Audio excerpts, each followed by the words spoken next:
Trying not to kill myself here. Gals, welcome back.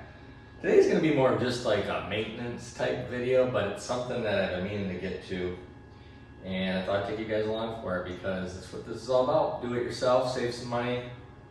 What you're looking at is, well, it's not that old, but it's a snowblower, obviously, and it's 80 degrees outside right now, so you know, this makes sense. But picked this up because I needed one last year towards the end of the season. It was cheap and not without its problems. So let me see, where do I begin? Well, one, it was throwing oil all over the place.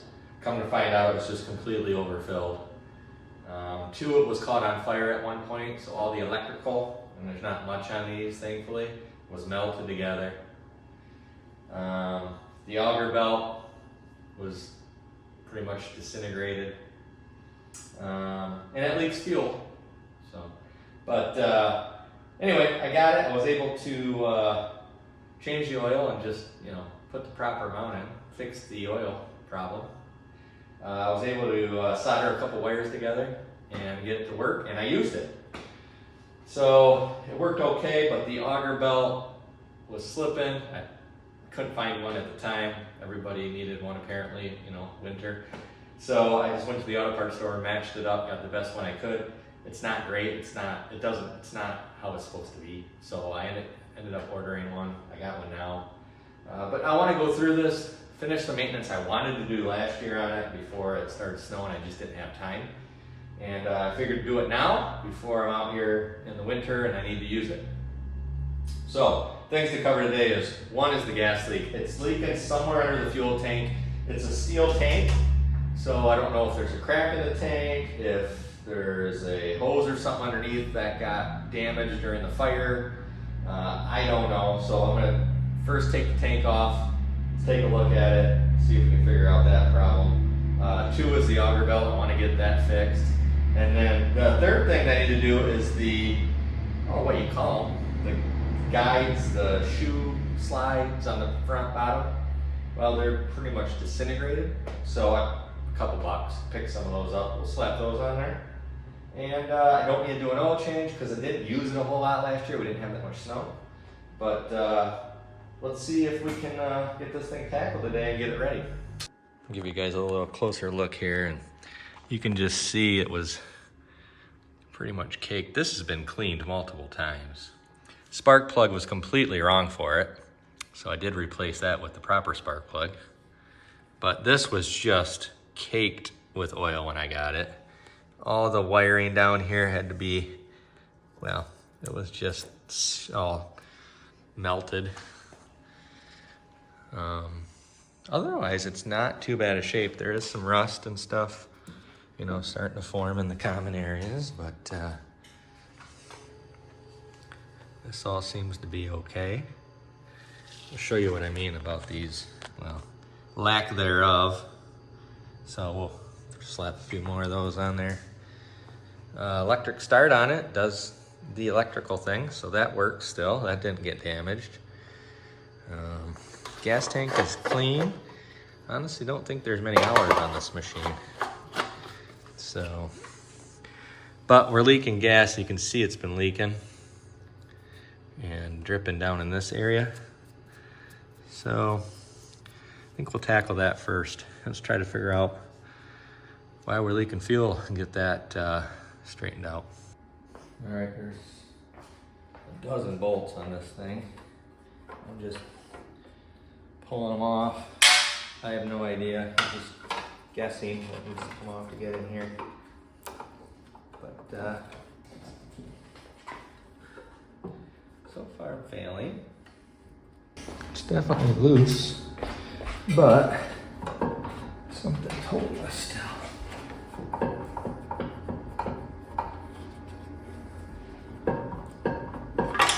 Maybe this one? I don't know.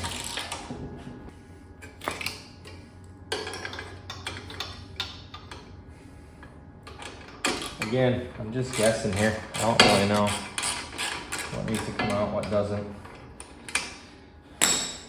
You don't need to know how to do all this stuff, by the way. Just do it. Who cares if you make a mistake? It's the only way you're ever gonna learn. Just start taking things apart and figure it out.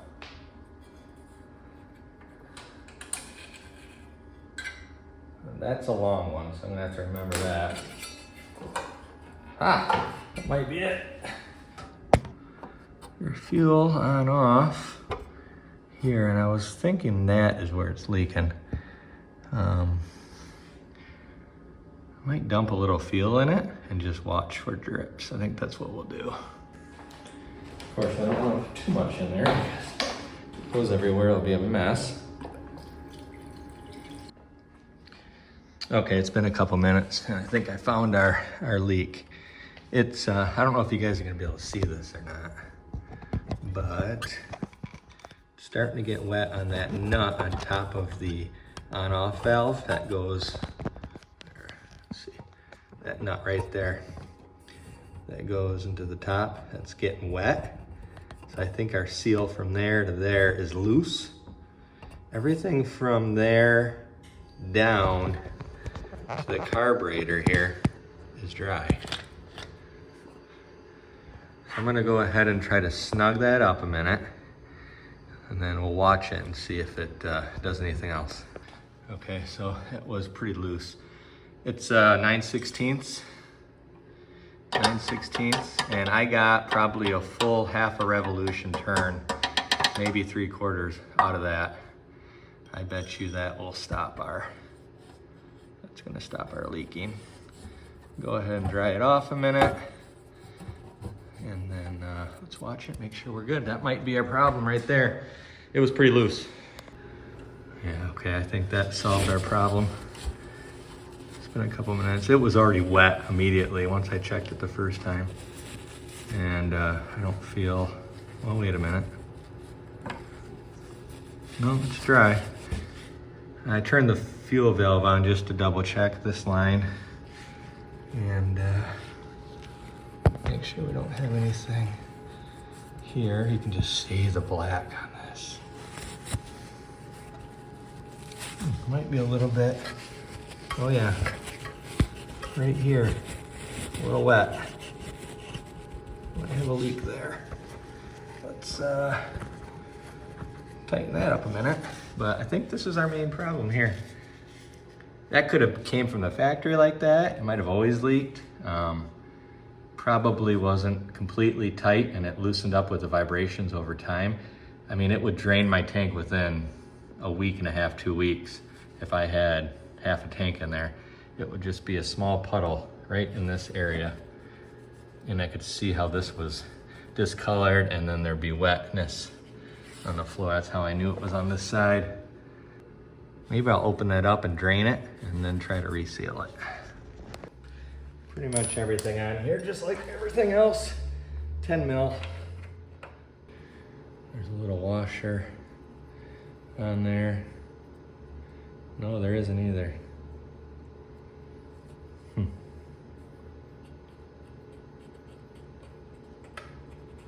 gonna throw a little Seal-Aw gasoline resistant goop on this. Clean that off, and then let's throw this back up in there.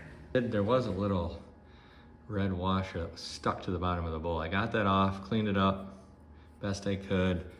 Brake cleaned this bolt. It's pretty cruddy, but I got it pretty clean now.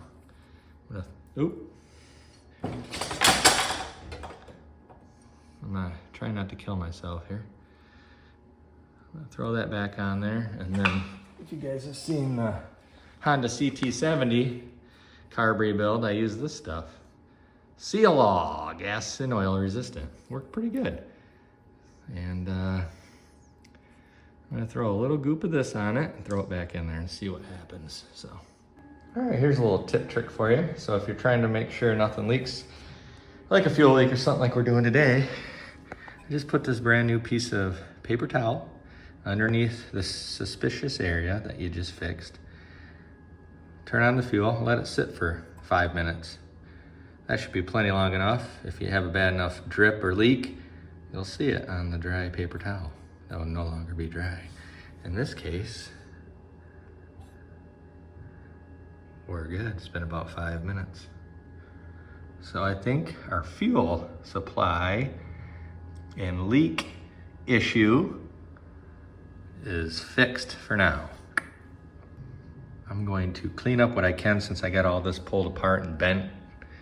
And then I'm gonna try to put as much of this back together as I can before we tear this off and get, essentially have to split this thing in half to put the belts on it. And I wanna have this together before I do that. So let me do that.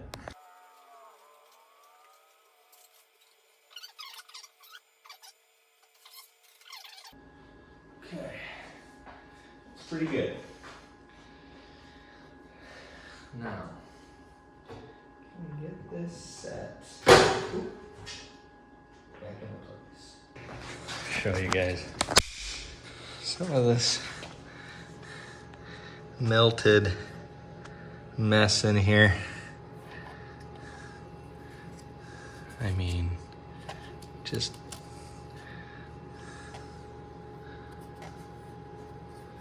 this one's pretty bad here. In fact, I might wrap that one with some more electrical tape, but it's just, yeah, it was a mess. All right, we got that back together. Our gas leak is fixed. All right, let's crack this apart and get our new auger belt put on. So first thing we have to do is pop off the wires for the chute so we can get the chute out of the way. And then there's 2 bolts on each side that we have to take off. So let me see what size that is. It's like a 15 now.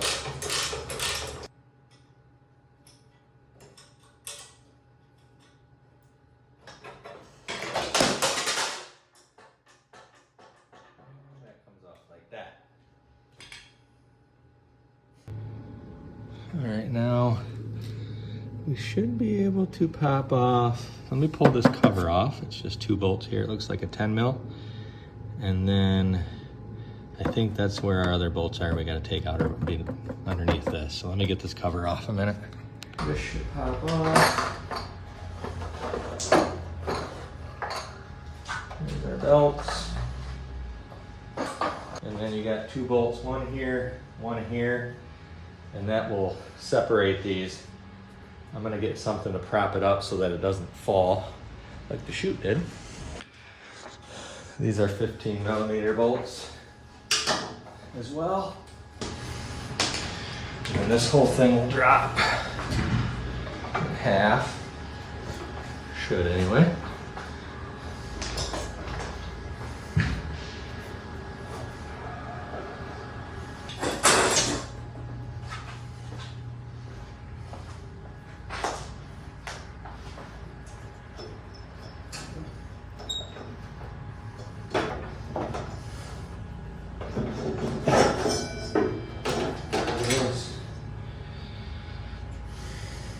Compare that to our new one in a minute.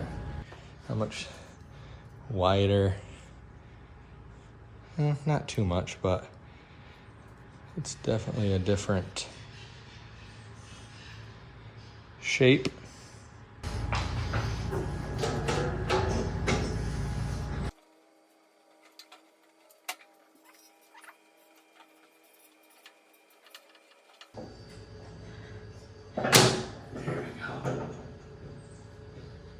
Kind of turn it as you go. It seems to go on okay.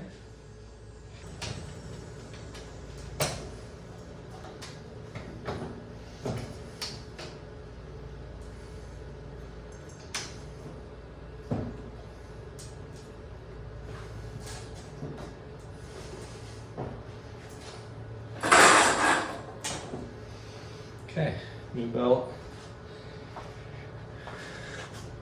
I think is on. There's the new belt there. I gotta tighten up the guides yet, but seems to be on there okay. This pushes it to tighten it. Pull the lever. Should anyway. Yep, there it goes, see? Got it around the bottom. Seems to be. I'm gonna tighten up the guides, get this back together, and I'll get back with you. Okay, I got both our halves back together. Tighten down our belt guides, and it seems to be working. I'm gonna go ahead and fire it up. Let's just make sure it engages, and more importantly, disengages. That's where I was having problems before. It would just burn the belt. It would not disengage. And if that seems to work okay, then I'm gonna go ahead and I think I'm gonna take a wire wheel to this, clean this all up, and then maybe with some spray paint, just to slow down on the rust a little bit, and go from there.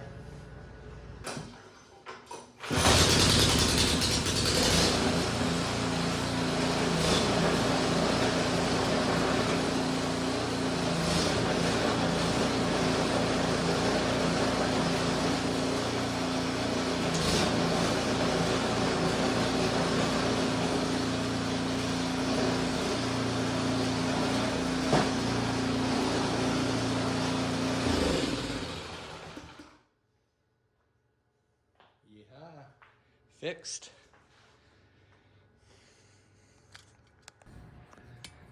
All right, let's get my cheap poker on that a minute, all that rust. Not necessary, but since I'm in here, figured might as well.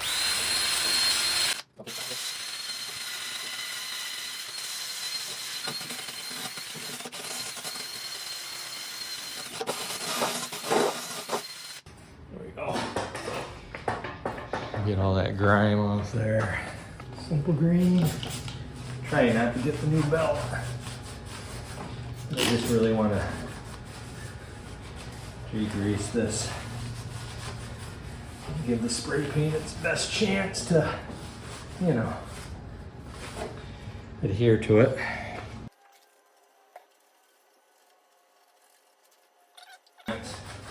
Just at least slow down on the rust, if you know what a guy means. See what we got for paint. We got some Rust-Oleum yellow.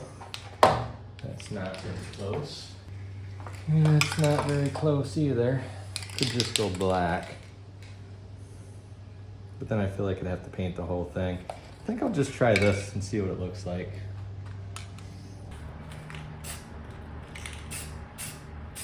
Oh yeah, great.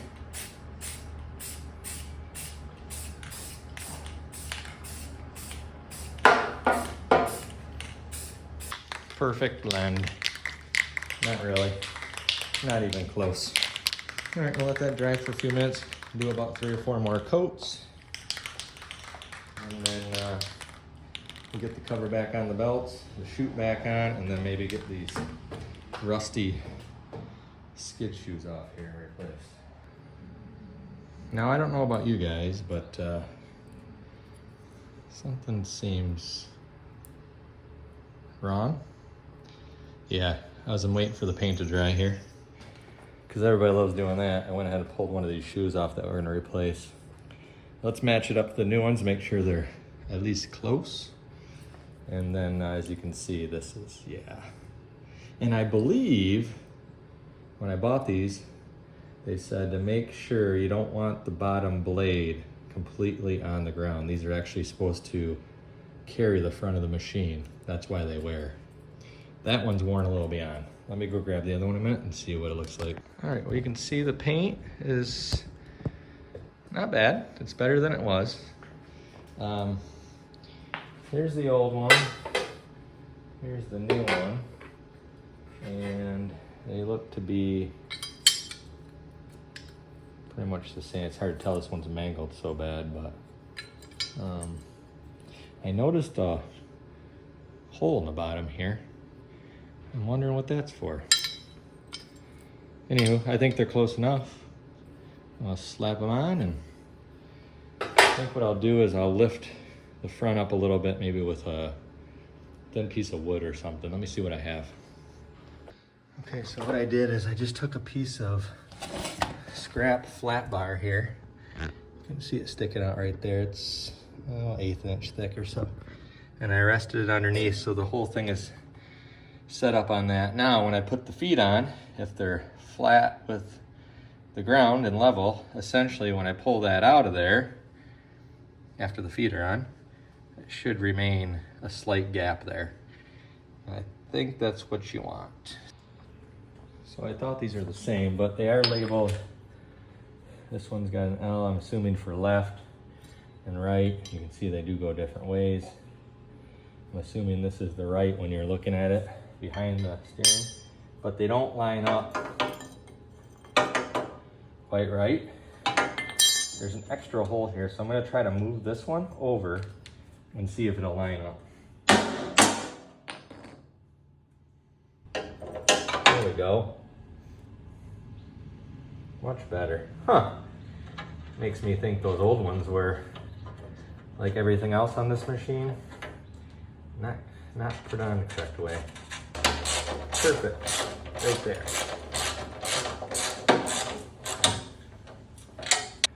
So we'll have to do the same thing on the other side in a minute. Okay, this is interesting. So this one is not nearly as bad as the other side. And it's in the same notch that I had to move the other side to. So I believe the other one wore out prematurely because it was put on wrong. That's just my guess. But that makes a lot more sense because now this one should slide right on there. And it does. Not only do we get new shoes, they're on correctly. Imagine that.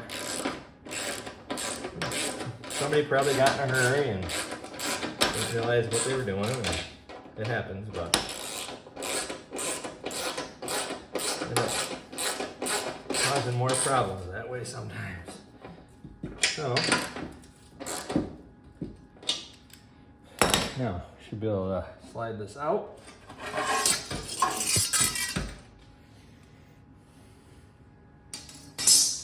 Let's see if we have a gap in the front now. Sure enough, a little bit of light coming through there. Can't see it on this side well because it's dark, but it's there. We're good. Paint's drying yet. Well, I'll give it a little more time. I really coated it on there. I might even give it one more coat before I throw the rest of it back together, but there you go. There you have it. Should be good for another season. Now this is a little more maintenance than you normally have to do on something like this. Normally it's, you know, check your fuel, change the oil, maybe change a belt, but you don't even have to do that often. This one's just had a hard life, you know, it needed a little extra love, and I've been getting there with it. I ran out of time last season, but pretty happy with it now, so.